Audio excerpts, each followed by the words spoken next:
Shalom, salam damai dan kasih Kristus bagi kita semuanya. Perkenalkan, nama saya Pendeta Irwandika STH. Bapak Ibu, saudara-saudaraku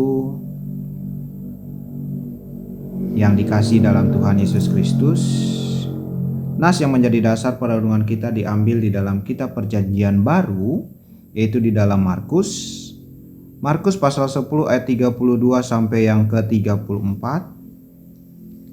Di situ dalam perikop pemberitahuan ketiga tentang penderitaan Yesus. Saya akan membaca salah satu nas yang menjadi perenungan kita pada malam hari ini di ayat yang ke-32.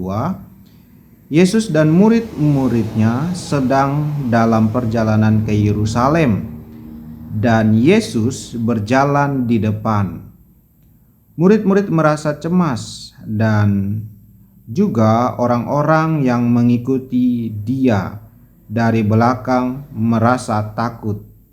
Sekali lagi Yesus memanggil ke-12 muridnya dan ia mulai mengatakan kepada mereka apa yang akan terjadi atas dirinya. Bapak Ibu, saudara-saudaraku yang dikasihi dalam Tuhan Yesus Kristus, dalam nas kebenaran firman Tuhan Markus pasal 10 ayat yang ke-32 sampai 34 ini, di mana di sini menceritakan tentang Yesus yang sedang dalam perjalanan ke Yerusalem dan ia memberitahukan kepada murid-muridnya tentang apa yang akan terjadi kepadanya. Bapak Ibu, saudara-saudaraku yang dikasihi dalam Tuhan Yesus Kristus. Dalam renungan singkat yang akan saya bagikan bagi kita semua, dalam perjalanan hidup kita sering kali ingin tahu apa yang akan terjadi di masa depan.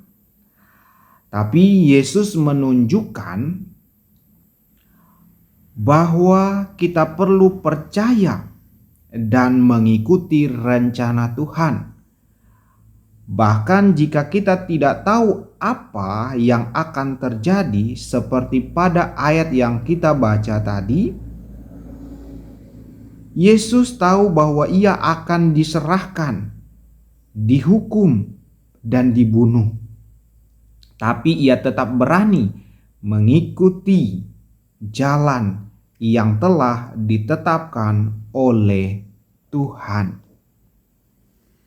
Jadi Bapak Ibu, saudara-saudaraku yang dikasihi dalam Tuhan Yesus Kristus, pesan firman Tuhan buat kita pada malam hari ini yang pertama, percayalah pada rencana Tuhan. Bahkan jika kita tidak tahu apa yang akan terjadi. Bapak Ibu, sebagai orang-orang yang percaya di dalam Tuhan, mari kita percayakan rencana-rencana Tuhan di dalam kehidupan kita.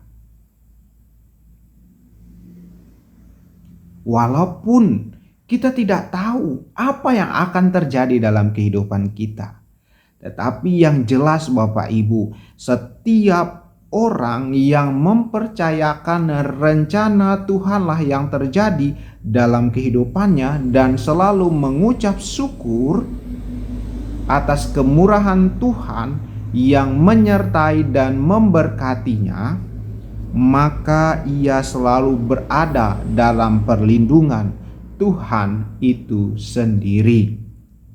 Yang kedua Bapak Ibu, berani mengikuti jalan yang telah ditetapkan oleh Tuhan. Tentunya setiap jalan yang Tuhan percayakan bagi kita tidak semua indah. Tentunya juga ada jalan-jalan yang sulit, tantangan, cobaan, dan sebagainya. Tetapi Bapak Ibu, Ketika kita mengikuti jalan itu dengan sukacita dan selalu berserah meminta kekuatan kepada Tuhan, maka Tuhan akan menolong menyertai kita untuk mampu melewatinya. Karena apa? Karena Tuhan selalu hadir bagi anak-anaknya yang percaya dan taat dan setia hanya kepada Tuhan Yesus Kristus. Dan yang ketiga atau terakhir Bapak Ibu, Tuhan memiliki rencana yang lebih baik untuk kita daripada yang kita bayangkan. Bahagialah kita Bapak Ibu yang mampu menjalani kehidupan ini dalam kasih Tuhan, tetap mengucap syukur dan berterima kasih, dan tidak pernah mundur apapun yang terjadi dalam kehidupan kita. Karena apa? Karena akhir buah dari perjuangan kita itu tidak sia-sia. Karena apa? Karena Tuhan akan memberikan sesuatu yang indah pada akhirnya. Karena apa? Kembali lagi, karena kita adalah anak-anak yang dikasih dan dicintai oleh Tuhan. Amin untuk firman Tuhan. Mari kita berdoa. Bapa kami yang baik, Tuhan Yesus Kristus yang bertata dalam kerajaan sorga, terima kasih buat kebenaran firman-Mu yang menjadi perenungan bagi kami pada malam hari ini. Biarlah firman-Mu mengajar kepada kami untuk setia, untuk taat mengikut Tuhan apapun yang terjadi dalam kehidupan kami. Karena kami percaya Tuhan bahwa kehidupan kami tidak akan sia-sia. Kehidupan kami akan selalu Tuhan berkati, Tuhan jaga, Tuhan lawat, dan Tuhan pelihara.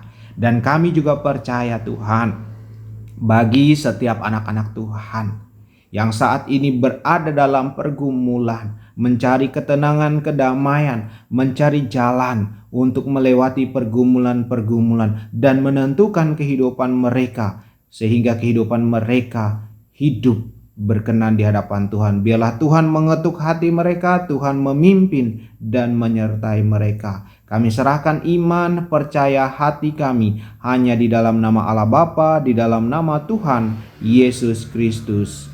Amin.